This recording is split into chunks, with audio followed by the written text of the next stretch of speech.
2022년 3월 2일 선목교회 큐티 방송입니다. 기도로 나아갑니다. 좋으신 하나님, 영광과 찬송을 돌려드립니다. 말씀 묵상의 시간을 복되게 하셔 하나님의 은혜 속에 우리가 가야 할 바를 깨닫게 하여 주시옵소서. 오늘도 은혜 가운데 함께 하여 주심을 감사드리며 예수님의 이름으로 기도합니다. 아멘. 오늘 말씀은 창세기 18장 1절부터 15절입니다. 여호와께서 마므레에 상수리 나무들이 있는 곳에서 아브라함에게 나타나시니라. 날이 뜨거울 때에 그가 장막문에 앉아 있다가 눈을 들어본즉 사람 셋이 맞은편에서 서 있는지라. 그가 그들을 보자 곧 장막문에서 달려나가 영접하며 몸을 땅에 굽혀 이르되 내 주여, 내가 주께 은혜를 입었사오면 원하건대 종을 떠나 지나가지 마시옵고 물을 조금 가져오게 하사 당신들의 발을 씻으시고 나무 아래에서 쉬소서. 내가 떡을 조금 가져오리니 당신들의 마음을 상쾌하게 하신 후에 지나가소서. 당신들이 종에게 오셨음이니이다. 그들이 이르되 내 말대로 그리하라. 아브라함이 급히 장막으로 가서 사라에게 이르되 속히 고운 가루 세 스아를 가져다가 반죽하여 떡을 만들라 하고, 아브라함이 또 가축대 있는 곳으로 달려가서 기름지고 좋은 송아지를 잡아 하인에게 주니 그가 급히 요리한지라. 아브라함이 엉긴 젖과 우유와 하인이 요리한 송아지를 가져다가 그들 앞에 차려놓고 나무 아래에 모셔서 매 그들이 먹으니라. 그들이 아브라함에게 이르되 내 아내 사라가 어디 있느냐? 대답하되 장막에 있나이다. 그가 이르시되 내년 이맘때 내가 반드시 내게로 돌아오리니 내 아내 사라에게 아들이 있으리라 하시니 사라가 그 뒤 장막문에서 들었더라. 아브라함과 사라는 나이가 많아 늙었고 사라에게는 여성의 생리가 끊어졌는지라.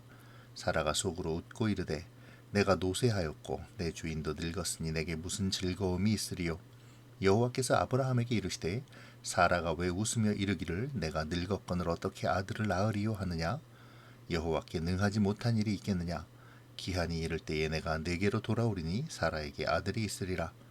사라가 두려워하여 부인하여 이르되 내가 웃지 아니하였나이다. 이르시되 아니라 내가 웃었느니라. 아멘. 오늘 말씀은 하나님께서 마므레 상수리 나무들이 있는 곳에서 지내는 아브라함을 찾아오는 것으로 시작합니다. 마므레는 예루살렘 남방 헤브론 근교에 위치한 곳으로 롯과 헤어진 아브라함이 정착지로 삼아 지금까지 거주하고 있던 곳이죠. 날이 뜨거울 때는 곧 해가 가장 뜨거울 때를 말하는데요. 당시 그곳에 거주하는 사람들은 대개 식사와 함께 잠시 뜨거운 태양을 피해 휴식을 취하고는 했습니다. 아브라함도 예외는 아니어서 장막문에 앉아 있었는데 맞은편에서 세 사람이 서 있는 것을 보게 되죠. 지금 아브라함에게 나타난 세 사람은 하나님과 두 천사의 현현입니다. 아브라함은 곧바로 달려나가 몸을 땅에 굽히고 영접하는데요. 생면부지의 사람을 보았음에도 몸을 땅에 굽히며 극진히 인사하는 아브라함의 행동은 생면부지의 사람을 보았음에도 몸을 땅에 굽혀 인사하며 자신을 낮추고 상대를 높이는 겸손함과 사람을 귀하게 여기는 사랑의 성품을 그대로 보여주는 것이죠. 뿐만 아니라 아브라함은 어마어마한 양의 음식을 준비하는데요. 고운 과로 세 수아로 반죽하고 기름지고 좋은 송아지 한 마리를 잡아 요리하게 합니다. 한 스아는 약 7.3리터에 해당한다고 하죠. 그러니까 세 스아는 약 22리터의 어마어마한 분량입니다. 냉온수기에 얻는 18리터짜리 생수통을 생각하신다면 그 가루로 만드는 음식의 양이 얼마나 될지 상상해 볼 수 있죠. 아브라함은 지금 손님을 대접하며 큰 잔치를 벌이려 하고 있습니다. 이것은 정말 귀한 손님이 찾아왔을 때에만 가능한 것이죠. 히브리서 13장 1절을 참조할 때 아브라함은 아직 자신이 영접하는 분이 하나님이신 줄을 알지 못하고 있는데요. 그럼에도 이렇게 큰 잔치를 벌여 환대와 섬김을 하고 있는 것입니다. 이러한 아브라함의 환대와 섬김을 하나님은 기쁘게 여기시죠. 기꺼이 아브라함의 호의를 받아들이시고 그가 준비한 음식을 드십니다. 그리고 하나님께서는 사라를 찾으시며 두 천사들과 함께 친히 방문하신 목적을 밝히시죠. 사라를 통해 약속하신 아들을 주실 것을 말씀하십니다. 이때 사라는 장막 문 밖에서 이 말을 듣고 속으로 웃죠. 이 웃음은 기쁨이 아니라 자조적인 웃음입니다. 이미 늙었기에 아이를 낳을 수 없음을 알고 있기 때문이죠. 하나님께서는 사라가 웃는 것을 아시고 아브라함에게 사라의 웃음을 지적하시는데요. 이는 그녀가 하나님의 약속을 믿지 못함에 대한 지적입니다. 그리고는 여호와께 능치 못할 일이 있겠느냐? 기한이 이를 때에 사라에게 아들이 있을 것이다 라고 확실하게 선언해 주십니다. 여기서 기한이란 히브리어로 에트하야라는 말인데요. 시간을 뜻하는 에트와 생명을 의미하는 하야의 합성어로 생명의 시간이라는 의미입니다. 그러니까 이삭을 잉태하고 출산하는 그 시간을 의미한다고 할 수 있겠죠. 이 말을 들은 사라는 두려워하며 부인합니다. 사라는 자신이 장막문 뒤에 숨어 웃었음에도 보시지도 않고 그 사실을 알았다는 것에 대하여 놀랐는데요.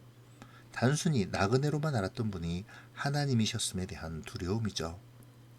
여기에 하나님께서는 다시 한번 사라가 웃었음을 말씀하시며 아들이 생길 것에 대하여 확실히 신뢰하도록 하십니다. 오늘 본문에서 아브라함은 100세의 나이인데도 장막문에서 뛰어나가 여행객을 집으로 초대합니다. 그들의 정체도 알지 못한 채 그는 몸을 땅에 굽혀 귀한 손님으로 아낌없이 대접하죠. 이는 마치 마태복음 25장 40절에서의 예수님의 가르침, 곧 내가 진실로 너희에게 이르노니 너희가 여기 내 형제 중에 지극히 작은 자 하나에게 한 것이 곧 내게 한 것이니라 라는 말씀을 떠올리게 합니다. 아브라함이 섬긴 것은 지나가는 지치고 허기진 나그네였지만 사실상 그분이 하나님이셨음은 우리가 섬기는 지치고 상한 영혼들을 통해 주님이 대접을 받고 계심을 알려주는 것이죠. 오늘 말씀의 첫 번째 묵상은 우리가 눈을 들어 발견해야 할 섬김의 대상입니다. 이 시간 눈을 들어 내가 먼저 청하여 섬겨야 할 대상은 누구입니까? 나는 그를 섬김에 있어서 겸손히 주님을 대하듯 풍족하게 섬기려 하고 있습니까? 하나님은 아브라함에게 아들을 주실 것이라고 약속하셨었습니다. 그리고 오늘 본문에서는 그 약속을 이루실 것을 말씀하시죠. 그런데 사라가 그 말씀을 듣고 웃습니다. 사실 아브라함도 어제 본문에서 웃었었죠. 이는 명백한 불신앙입니다. 믿음의 조상이라고 불리는, 그리고 실제로 하나님을 온전히 신뢰하며 지시할 땅으로 떠났고 또 조카 롯에게 땅을 양보하고 또 하나님의 명령에 따라 할례를 행할 정도로 좋은 믿음을 보였던 이 아브라함도 세상의 상식 앞에서 불신의 생각을 떨쳐버리지 못했던 것이죠. 이에 하나님은 그들을 꾸짖으십니다. 그리고 말씀하시죠. 여호와는 능치 못할 일이 없느니라 라고 말이죠. 우리는 이 말씀을 며칠 전 마가복음의 묵상에서도 들었었습니다. 예수님께서도 믿는 자에게 능히 하지 못할 일이 없다고 말씀하셨었죠. 믿는 자에게 능히 하지 못할 일이 없다는 예수님의 말씀과 여호와께서 능치 못할 일이 없다라는 말은 곧 하나님의 권능과 능력을 믿으라는 것입니다. 믿음이 기적을 보게 하고 능력을 얻게 하죠. 오늘 우리는 얼마나 하나님을 믿고 있습니까? 아브라함이 이삭을 얻은 것은 하나님의 약속이 있은 지 25년이 지난 후였습니다. 하나님의 약속을 믿고 희망에 부풀어 기다린 지 25년이 지났다는 것이죠. 이 긴 시간 동안 아브라함은 기다리고 또 기다렸을 것입니다. 그리고 마침내 포기하기에 이르렀겠죠. 그렇기에 하나님의 약속 이행에 대한 말씀에도 그들은 자조가 섞인 웃음을 지을 수밖에 없었던 것입니다. 그러면 하나님은 왜 25년 동안 기다리게 하셨을까요? 그것은 그들의 믿음을 굳게 하려 하셨기 때문이죠.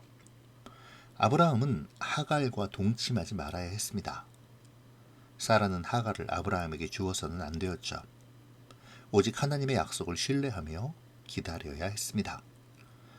어찌 보면 긴 기다림 속에서 아브라함과 사라의 이 웃음의 반응은 이해가 되기도 합니다. 하지만 그들이 온전히 하나님을 신뢰하며 약속이 이루어질 때까지 기다리지 못한 것은 분명 그들의 한계를 나타낸 것이기도 하죠. 무에서 유를 창조하신 하나님께서 사라의 태를 언제 여시든 불가능한 일은 아닙니다. 아브라함과 사라는 그 사실을 신뢰하지 못했죠. 그래서 하나님의 말씀에 웃었고 이스마엘을 통해 문제를 해결하려고 했습니다. 어쩌면 이들에게 필요한 것은 아들이 아니라 믿음의 확신, 온전한 신뢰인지도 모르겠습니다. 하나님은 하나님의 역사를 만들어 가심에 있어서 하나님의 때에 하나님의 방법으로 이루십니다. 이 사실은 우리가 익히 알고 있는 것이죠. 하지만 이 알고 있는 것은 조급함 때문에 혹은 우리의 얄팍한 지식과 나름의 판단 때문에 종종 꽤 자주 잊어버리고 맙니다. 하나님의 비전과 역사는 때로 모호하고 희미하게 보일 때가 있죠. 아브라함에게 주신 이삭에 대한 약속도 마찬가지였습니다. 처음에는 그냥 약속만 받았었습니다. 그리고 25년이 흘렀죠. 그 사이에 하나님께서는 종종 그 약속을 상기시켜 주셨지만 아브라함과 사라는 기다리지 못했습니다. 하지만 오늘 본문에서 하나님은 하나님의 약속과 비전을 꽤나 구체적으로 알려주시죠. 기한을 정하시고 내년 이맘때에 사라가 아들을 낳을 것이라고 말씀하십니다. 이것은 하나님의 때가 되면 하나님의 약속과 비전이 명확하고 정확하게 드러날 것을 말해주는 것이죠. 우리는 하나님께 하나님 왜 처음부터 명확하게 보여주시지 않으십니까? 라고 따질 수도 있습니다. 하지만 하나님께서는 모든 것을 한꺼번에 가르쳐 주시지 않습니다. 인내를 통해 때를 기다리게 하시죠.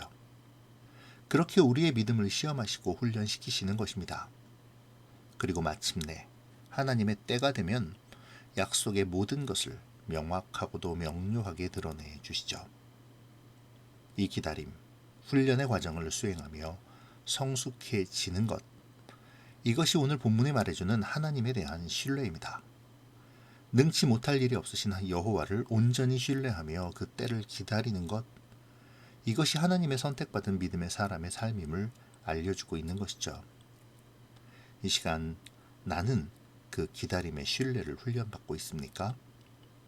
언젠가 하나님의 때에 하나님의 방법으로 모든 것이 명확하게 드러나고 이루어질 것임을 믿으며 오늘을 살아가고 있습니까? 오늘 내가 하나님의 능력에 기대어 기도할 것은 무엇인지요?